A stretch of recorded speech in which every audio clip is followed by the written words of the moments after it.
এই বাংলাদেশের মধ্যে মসজিদ মসজিদের জায়গা থাকবে, মন্দির মন্দিরের জায়গা থাকবে, মাদ্রাসা মাদ্রাসার জায়গা থাকবে, গির্জায় গির্জার জায়গা থাকবে। মনে রাখবেন, বাংলাদেশে যে অপশক্তি মসজিদের বিরুদ্ধে লেগে গেছে, মন্দিরের বিরুদ্ধে লেগে গেছে, মাজারের বিরুদ্ধে লেগে গেছে, মনে রাখবেন এই অপশক্তির বিরুদ্ধে বাংলার যুবকেরা অবশ্যই দাঁড়াবে।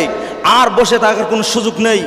বাংলাদেশের ইসলাম যেই আল্লাহর অলিদের মাধ্যমে এসেছিল, বাবা শাহজালালের হাত ধরে এই বাংলাদেশের আল্লাহর অলিদের মাজারে যারা আক্রমণ করছে, মনে রাখবেন এই দেশের যুবকরা রক্তের বিনিময় তার রাষ্ট্র পরিবর্তন করতে জানে।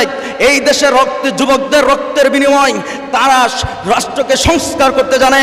যদি যুবকরা পারে, তাহলে আমরা বলতে পারি আবার এই বাংলার জমিনে সুন্নিয়তের ময়দানে রক্তের বিনিময় আবার এই দেশের মুসলমান, আবার বাংলাদেশের সেই শাহজালালের ইসলাম গর্জে উঠুক। শাহজালালের তলোয়ার গর্জে উঠবে আরেকবার এই ইসলামকে প্রতিষ্ঠিত করার জন্য, আল্লাহর অলিদের মাজারকে হেফাজত করার জন্য।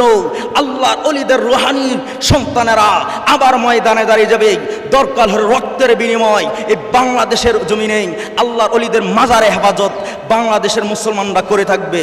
আমি বলতে চাই, বাংলাদেশের যতগুলা পীর মাশায়েখ আছেন, দরবারে যত শায়েখ আছেন, আপনারা সুন্নিয়তের যত আলেম স্কলার আছেন, ময়দানে আর আমাদেরকে আর দেরি করা যাবে না। এখন আমাদের ময়দানে আসতে হবে। মনে রাখবেন, আমাদের জন্য কারবালা একটা অপেক্ষা করতেছে।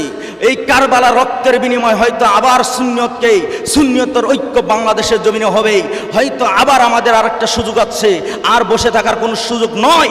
বাংলাদেশের সমস্ত আলেম ওলামা, আমি বলবো চট্টগ্রামের আলেম ওলামারা, ও চট্টগ্রামের শায়েখরা, ও চট্টগ্রামের পীর আউলিয়া দরবারে আশেখান জাখরানরা, আপনারা চট্টগ্রাম জমিনের থেকে দায়িত্বহীন কণ্ঠে প্রতিবাদ করেন।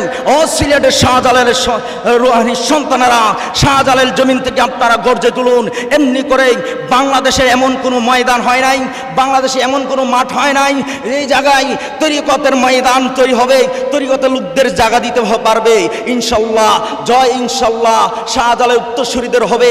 এই দেশে যে অপশক্তি ইসলামের বিরুদ্ধে লেগে গেছে, তাদের কাছে মসজিদ নিরাপদ নয়, তাদের কাছে মাজার নিরাপদ নয়, তাদের কাছে গির্জা নিরাপদ নয়, তাদের কাছে মন্দির নিরাপদ নয়। সুতরাং এই দেশের রাষ্ট্রীয় সম্পদ যাদের কাছে নিরাপদ নয়, এমন অপশক্তির বিরুদ্ধে আমাদের রুখে দাঁড়াতে হবে। আবারও রক্তের বিনিময় এই দেশের যুবকরা যেখানে যাবে সেখানেই পরিবর্তন হবে। যেই যুবকরা রাস্তায় গেলে রাস্তায় ভূমিকম্প ওঠে, যেই যুবকরা জলের মধ্যে গেলে জলশ্বাস তৈরি হয়, ওই যুবকরা আবার রক্তের বিনিময়, বুকে তাজা রক্তের বিনিময় ইসলাম কায়েম করবে। আবার বাবা শাহজালাল ইসলাম এই দেশে আমরা কায়েম করে ছাড়বো ইনশাল্লাহ। আমরা সকলেই আমরা ময়দানে থাকতে রাজি আছি ইনশাল্লাহ। আল্লাহ যেন কবুল করে।